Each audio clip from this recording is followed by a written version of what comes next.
I don't know what to do anymore. I have all my rivals being puppeted by an idiotic Darkseid to the point where she got involved in my match against Wendy Blues for my happiness championship, and she screwed me over once again. I do not know what to do to get rid of her out of my life. I just don't know what to do anymore. My name is Hobbsy, and welcome to the Happiness Fighters Army, where we're all about fighting for our happiness, our dreams, and our successes against the darkness of our own mental health, physical health, life situations, and the big bad world right now. Hobbsy, the Happiness Fighter, got screwed over by Darkseid at Clash of the Castle and lost a happiness championship to Wendy Blues because of it, like a certain other somebody. In today's match lineup of WWE Clash of the Castle, and which I stayed around for and watched all the other competitors' matches, and let's just say someone is happy but also super freaking pissed off as well. So with that, let's get in with my review of WWE Clash of the Castle. Okay, straight out the back of WWE Clash of the Castle, we had Drew McIntyre in the intro package to Clash of the Castle, which I loved. It was given the vibes of when Rhea was in the package intro for WWE Elimination Chamber, like they were framing it around Drew in Glasgow, Scotland, and I love this. So that gets 2 thumbs up for that. Now, the first match, I was wondering why it was the first match of the night, but now that I've watched the whole PLE, it makes more sense why it was the first match of the night, because they wanted to start on the high and then end on the high sort of thing. So, yeah, and that match was AJ Styles versus Cody Rhodes for the undisputed WWE Championship in an I Quit match. Now, your girl loves a good I Quit match. These are like her favourite type of matches. And I want to know from you guys, if you can remember, has there ever been a women's I Quit match? I know there's been a women's women's standing match, but I don't think there's ever been a women's I Quit match. I would love to see that in WWE. I reckon that would be awesome. But we're getting off track. We're talking about the AJ Styles and Cody Rhodes I Quit match. This match lived up to the expectations and more. Only thing is, I would have loved to see it go out into the streets more, but that's just me. But overall, some of the notes I took, there weren't much because most of the time I was watching the live PLE, and that was Cody's outfit, like the jacket, looked like it had a little bit of like rings of armor chain on it, which I loved. Like, you know how knights have the chain armor bit? I feel like that's what was on Cody's jacket a little bit. I love that. We had Mama Rhodes there, which I love Mama Rhodes. It just gives that feel like Dusty's there, and I loved it. Oh, she's one tough woman, and now I know where Cody gets his toughness from. It's from his mama, not Dusty. Some of the weapons that are used, we had tables, steel steps, barricades, like the ring barricade bit. We had announce tables, microphones, chair on Cody's neck at one point, which I thought that was it was over then.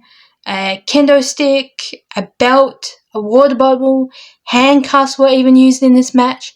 At one point, Cody's hands were cuffed, like when you cuff someone to get arrested. Chains as well.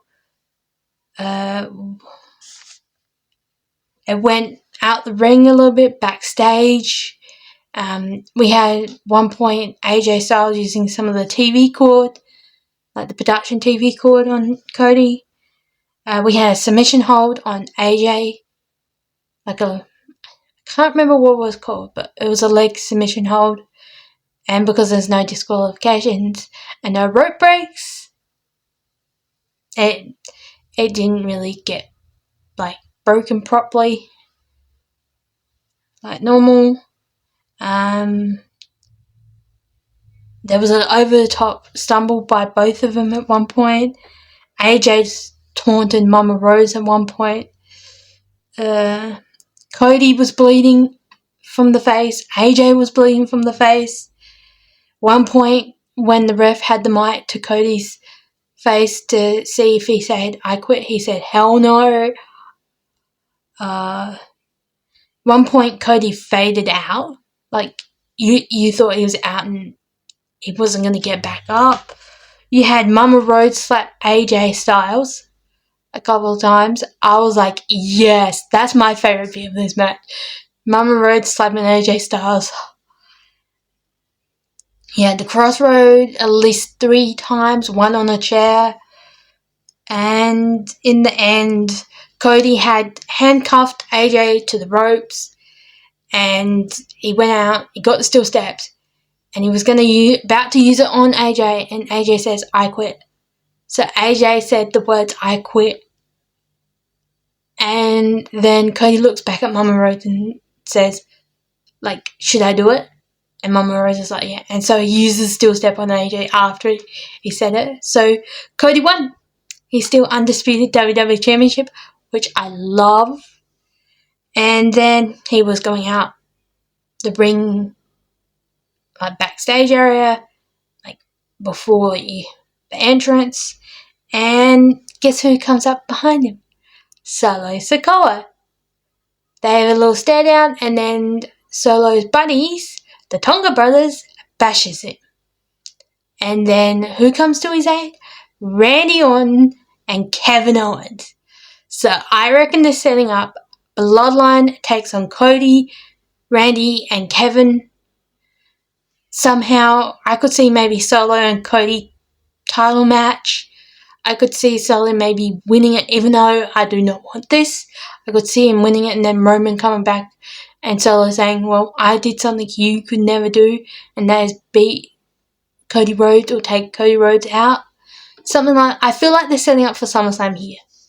And with Roman's return as well. So I cannot wait to see what happens on Friday Night SmackDown this week. I feel like they're onto something great here. I just don't know what it is yet. So then we had the triple threat women's tag team match between Storm and Steve, which is Jade, Cargo, and Bianca Belair, Amber File, Isla Dawn team, and Zoe Stark and Shayna Baszler team. Now, I had a funny feeling that the Hometown Heroes would win this. It's just, they're in Scotland, Scottish people.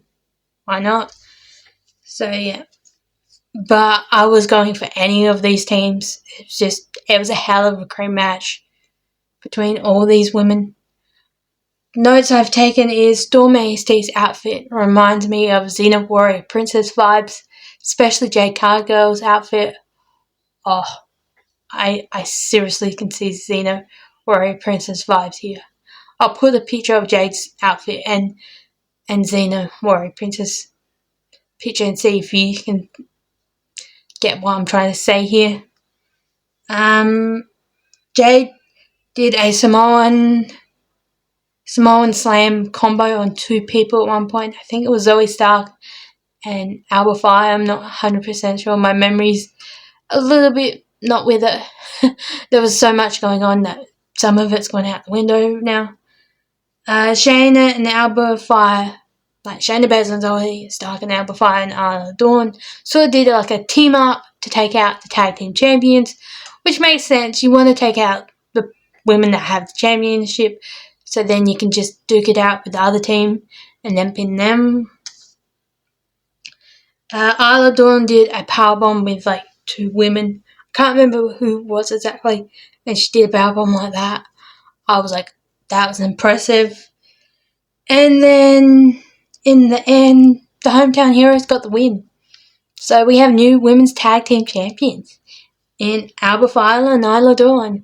And the way they got the win is that Jade had taken out Shayna and Alba did a German suplex on Jade and then quickly pinned Shayna. So I reckon they're setting up Zoe Stark and Shayna Baszler versus Alba Fire and Isla Dawn rivalry on Raw now, especially with Alba Fire pinning Shayna as well. But congratulations to Alba Fire and Isla Dawn for being the new women's tag team champion. And I can't wait to see where you take these championships.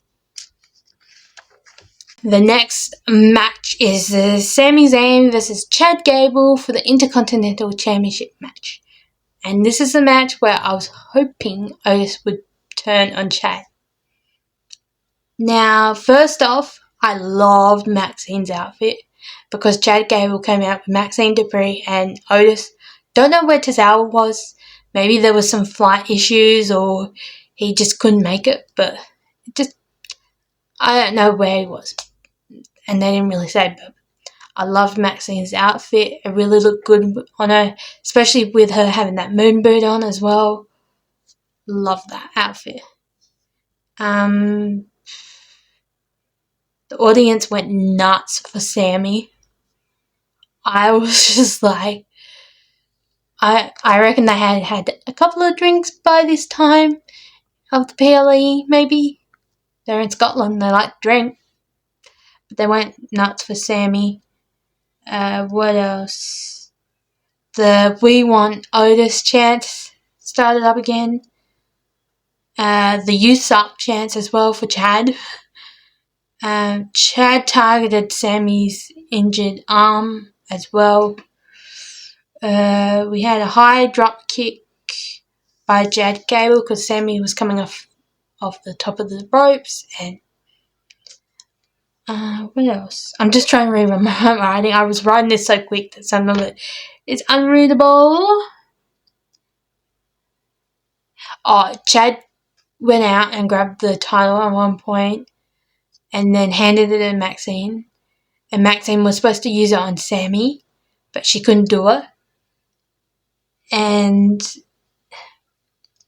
then Chad went off at Maxine and was like, "You're a disgrace," sort of thing, because she didn't do it. And then Otis stood in front of Maxine, and I was like, yes, this is the moment. This is the moment that Otis is like, screw you. And no, basically, Sami was doing a, gong, I think it was over the top ropes or suicide dive, and Otis took a bullet basically for Chad. Chad at one point had Sami in an ankle lock on the ring barricade. Chad, I can't remember how this bit went, but Chad at one point, I think he was pushed by Sami, I'm not sure, but he dove into, I know what it was. He was supposed to go for Sami, but Sami had moved and he went for Maxine's leg instead, injuring it again. The one with the moon boot, I think, or was the other one? I can't remember, sure. My memory is foggy at this point. I'm tired, I'm bloated from eating all junk food, so if any of this is a bit jumbly, I'm sorry. And then basically I just carried Maxine out of the arena, and because of that, Chad was distracted and Sami got the halloumi kick and got the win that way. So Sami's still Intercontinental Champion, and as he was leaving, he was like, no more, you're done. So hopefully we get a new competitor. I really would love to see Sami Zayn and Bronson Reed go at it again, just one-on-one. I feel like we didn't get that. I feel like this could be a really great match. And I'm not saying this because I'm also a South Australian person. I just feel like Bronson Reed really needs some exposure like that. But we'll just have to wait and see who goes after Sami. And then we went backstage to Amber Fire and Nyla Dawn, which was being interviewed by Kathy Kelly. And they were just saying they're happy.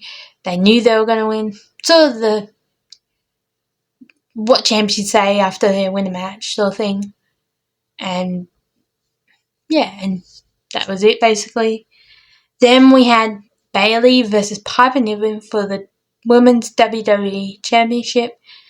Now, this match would have been better if someone didn't get involved, but I understand it's part of their character and the storyline. First off, Piper Niven got a new entrance, and what I mean is background bit, new entrance, like on the Tron. I was like, ooh, that looked interesting.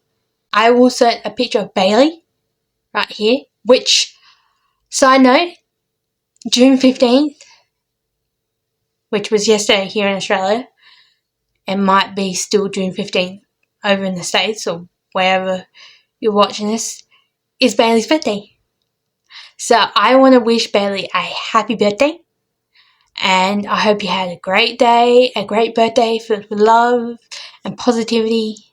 And yeah, I love this vibe. I love this outfit. I love the vibe she was going for. I am obsessed with this look. It looks so good on Bayley. I feel like she was going like warrior vibes, and I don't know who Bayley's stylist and hairstylist is at this point, but they are doing a great job with her look right now. So 2 thumbs up. Now we had the first notes I got here is we had the Bayley Serenade chance, like which been happening since like WrestleMania. I can't do it properly. I'm not gonna try, but we had that from the audience.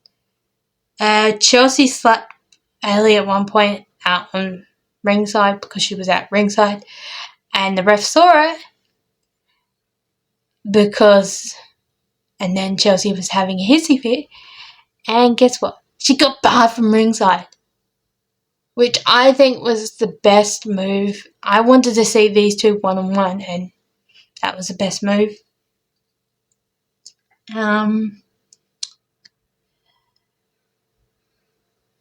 Piper Niven dominated most of the match and put up a hell of a great fight against Bayley. It was giving like Becky Lynch and Nia Jax vibes for me, but with Piper Niven and Bayley. Chelsea then later in the match came out with a luchador mask pretending to be someone else, which you could clearly see it was Chelsea Green.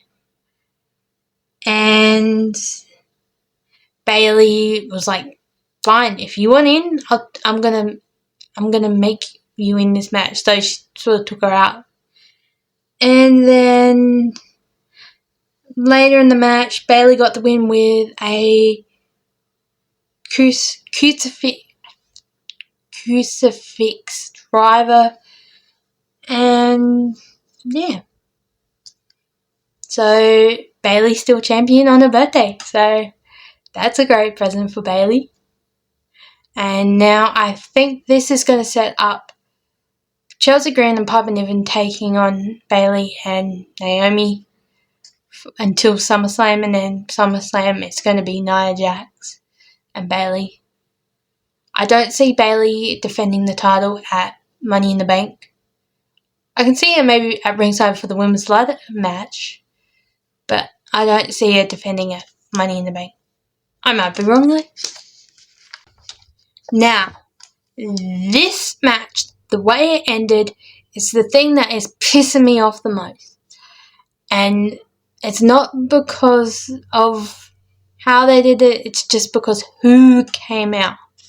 And that is the Drew McIntyre versus Damian Priest for the World Heavyweight Championship match.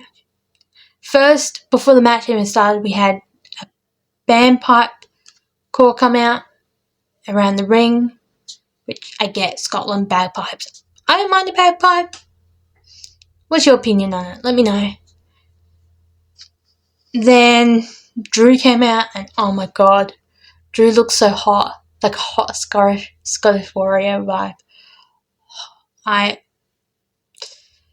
don't know what it is, but Drew just looks hot to me when he's like in warrior mode. So, also side note, he's wearing a K on his wrist strap thing because it was the initial of his wife, who is couldn't be there basically because I think she's still recovering from the surgery she had, which I want to send all my positive thoughts and prayers to Drew McIntyre's wife. I hope you get better soon.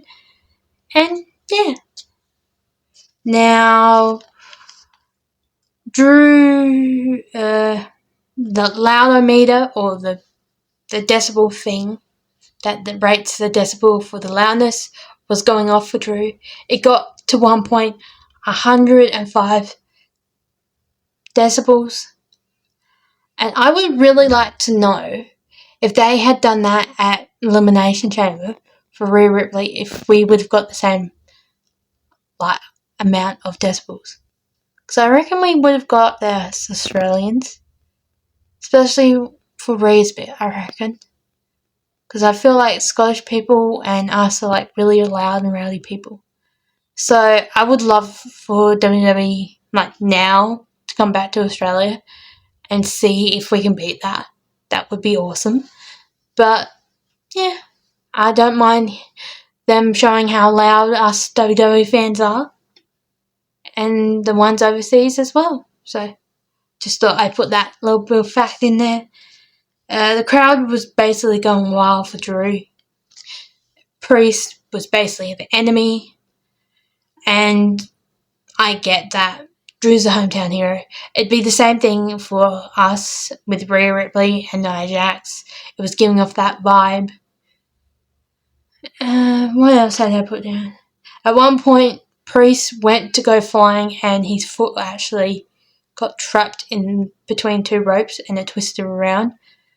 So I don't know if that was on purpose or if it was a freak accident, but the recovery of if it was an accident was brilliant.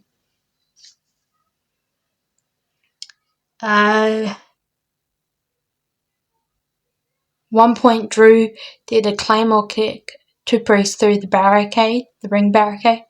I was like, I didn't take much notice of this match because I was watching more of it. It was really good. And then at one point, the ref got knocked out on the outside of the ring, so we had no ref. So Drew did a Claymore to Priest and was going to get the pin, and you could see it was 1, 2, 3. It went up to 9, and then this guy comes in a referee shirt. Now this is where I'm pissed off. And the guy eventually comes out and he's 1, 2, and then he stops. And you see who it is. And it was frickin' Punk. He'd come out in a referee's t-shirt. Drew attacked Punk. There was no disqualification because he was an official ref, so that makes sense. Then Punk did a low blow. And because of that, Priest did his move, his finisher, on Drew. And the ref quickly came in. 1, 2, 3, Priest got the win. And this is what is pissing me off. Basically, CM Punk screwed Drew McIntyre in Scotland, in his home country, from winning the championship. And I am pissed about this. And I'm not pissed about the whole how it went down. It's more who did it. Because you guys know I am not a massive CM Punk fan. I've never hated a WWE superstar so more than CM Punk. I understand where they're trying to go with this. They're trying to set up some sort of rivalry between Drew McIntyre and CM Punk. But I just think to do it in the match is an idiotic move. You could have done it after the match. Drew just win. CM Punk comes out, attacks him. It would have been better. But to have him in the match and cost Drew the win, no, I'm not for it. And I'm not angry at Priest or WWE. I'm just angry at CM Punk because the way I feel, I don't want CM Punk in WWE. I don't want him anywhere near WWE because he basically left the company, ruined it, and now he wants back in and he thinks that he's untouchable and he thinks that nobody can stop him or destroy him because he's the moneymaker. And I feel like WWE is putting all the money into CM Punk when they could be putting it into other WWE superstars. And that's what pisses me off. I'm like Seth Rollins. I just don't like that guy so much.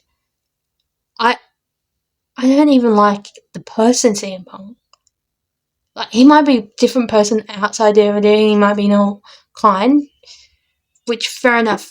I don't even respect CM Punk. I'd rather Dirty Dom get involved in that match than CM Punk. I would have understood. I would have even understood if Toledo had gotten involved, because he's technically not a Judgment Day member. I would have even understood if Gunther got involved, because maybe he thought, okay, I can beat Priest, I can't beat Drew.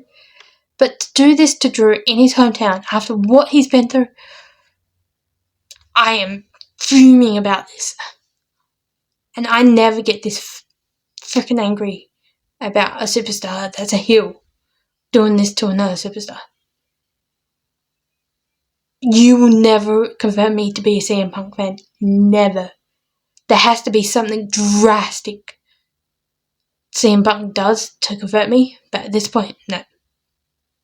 And that's why if it's Logan Paul versus CM Punk, Dirty Dom versus CM Punk, I will always go Dirty Dom and Logan Paul more. Because unlike Logan Paul and Dirty Dom, CM Punk has nothing and has done nothing for the company but just destroyed it. And I'm sick of all the people that were Drew McIntyre fans turning to Punk because now he's back and everyone's on the Punk bandwagon. No, I'm not on that. No, I'm full Drew, and I'm hoping on Monday Night Raw Drew beats the living hell out of CM Punk because he deserves to get his comeuppance. Sorry, I get really angry about CM Punk stuff and that. So with that, that's the end of what went down at WWE Clash of Castle. Oh, also we had another QR code saying the Reckoning is coming, which we know is going to be on Monday Night Raw this week. So that's going to be interesting. So overall, WWE Clash of Castle gets a 9 only because Punk ruined the perfect 10. Yeah. But it's a 9 out of 10 smiley faces. And with that, I'm going to end the video here because if I keep talking about a certain somebody, I will get so irate and put my blood pressure up, which isn't good for me. Now, I'm going to end the video here. But by the time I do the next one of these prediction videos, it'll be about maybe a week out from my 31st birthday. And if you want to see Hobbsy the Happiness Fighter character in my skit series, enter Money in the Bank, like come back after this down dark period, after losing to Winter Blues, and come back and enter Money in the Bank and win that, all you have to do is donate to this GoFundMe page, because this will get me, the person, to go to our first ever live WrestleMania, and that is WrestleMania 41 next year in Las Vegas, where she might be able to meet the man Becky Lynch and say thank you to her for making me this strong person, this person that can feel like she can do anything in this world while fighting the darkness of her own mental health and physical health. So if you want to go donate and make my birthday the best birthday ever, which is on the 15th of July, all you have to do is go donate. The link is in my bio of my YouTube page, my TikTok page, my Instagram page, and yeah. Also, if you want to go follow me on my socials, it's Hobbsy the Happiness Fighter. And I hope you guys are having a great, happy, positive day. And if not, I'm sending you big, positive, warming hugs.